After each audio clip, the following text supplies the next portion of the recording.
जय एससीटी वैदिक शेतकरी मित्र हो, प्रश्न तुमचे उत्तर आमचे या सदरामध्ये आपलं स्वागत आहे। एससीटी वैदिक ड्रॅगन फ्रूट या ग्रुपवर एका शेतकऱ्यांनी प्रश्न विचारलेला आहे। एल निनोचा ड्रॅगन फ्रूट लागवडीवर काय परिणाम होऊ शकतो, एससीटी वैदिक यावर कशा प्रकारे मात करू शकतं याबद्दल माहिती द्यावी। एल निनो हे जे काही प्रकार आहे हा वातावरणामध्ये बदल करणारा हा जो प्रकार आहे, अमेरिका या देशामध्ये चिली हा जो देश आहे त्या देशाच्या किनारपट्टीवर उष्ण पाण्याचे प्रवाह त्या ठिकाणी येऊन धडकतात आणि त्या ठिकाणी मोठ्या प्रमाणामध्ये उष्ण प्रवाहामुळे ढग निर्माण होतात, उष्णता तयार होते। हळूहळू तिकडची जी वारे आहे ती जी उष्णता आहे भारताकडे येऊ लागते आणि भारतीय उपखंडाकडे आशियाकडे जेव्हा ती वारे येतात तेव्हा ते येताना प्रचंड उष्णता घेऊन येतात आणि त्या उष्णतेमुळे आपल्याकडे आज आपण जे बघतोय मे महिन्यामध्ये मागच्या वर्षी एवढा पाऊस पडला, या वर्षी प्रचंड उष्णता आपण अनुभवतोय एप्रिल मे या महिन्यामध्ये। या उष्णतेमुळे पाऊस पडण्यासाठी जो गारवा निर्माण व्हायला पाहिजे तो गारवा निर्माण होण्यासाठी अडचणी निर्माण होतात आणि पाऊस हा पुढे ढकलला जातो। सध्याच्या काळामध्ये जो ताण आहे तो मग तो ड्रॅगन फ्रूट असेल किंवा सर्व प्रकारची पिकं असतील, बागा असतील, तुमचा त्याच्यावरचा जो ताण आहे तो वाढणार आहे, कारण जेवढी उष्णता जास्त टिकणार आहे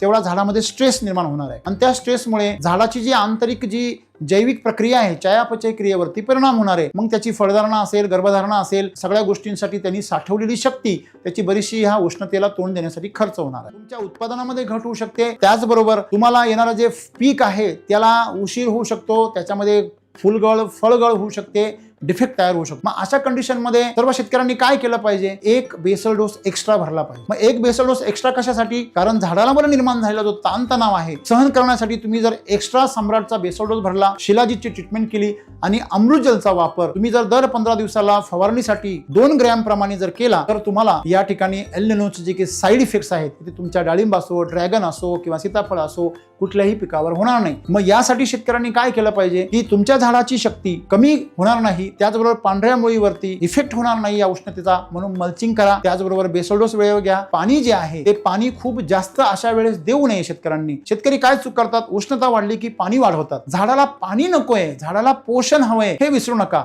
तुम्ही जेवढं पाणी वाढवणार आहात तेवढं झाडामध्ये स्ट्रेस वाढणार आहे आणि तेवढी सड वाढणार आहे। जेव्हा पाऊस पडेल तेव्हा एकदम तुमचा बाग पिवळा पडेल आणि सड होऊन जाईल आणि तुमचं फुल सुद्धा कमी निघणार आहे, फुलगळ जास्त होणार आहे। पाणी द्यायचं असेल तर मल्चिंग करा, त्याचबरोबर अमृतजलचं प्रमाण वाढवा जमिनीमध्ये आणि बेसल डोस हा अतिरिक्त द्या। त्यानंतर पाणी द्याल तर त्याची पाणी धरून ठेवायची क्षमता वाढेल आणि आहे त्या पाण्यामध्ये कमीत कमी पाण्यामध्ये जास्तीत जास्त ओलावा कसा टिकून राहील हे सूत्र जे शेतकरी पाळतील त्यांच्यासाठी हे एल निनो सुद्धा फायदेशीर ठरेल। या काळामध्ये सर्व फळांना भरपूर बाजार मिळणार आहे, त्यामुळे आपण आपलं जे बाग आहे ती कशी टिकवावी, त्यासाठी कशा प्रकारे आपण योजना करावी यासाठी आमच्या अधिकाऱ्यांना कॉल करून अधिक माहिती घ्या, त्यावर मात करण्यासाठी आणखीन सविस्तर उपाययोजना करा। धन्यवाद।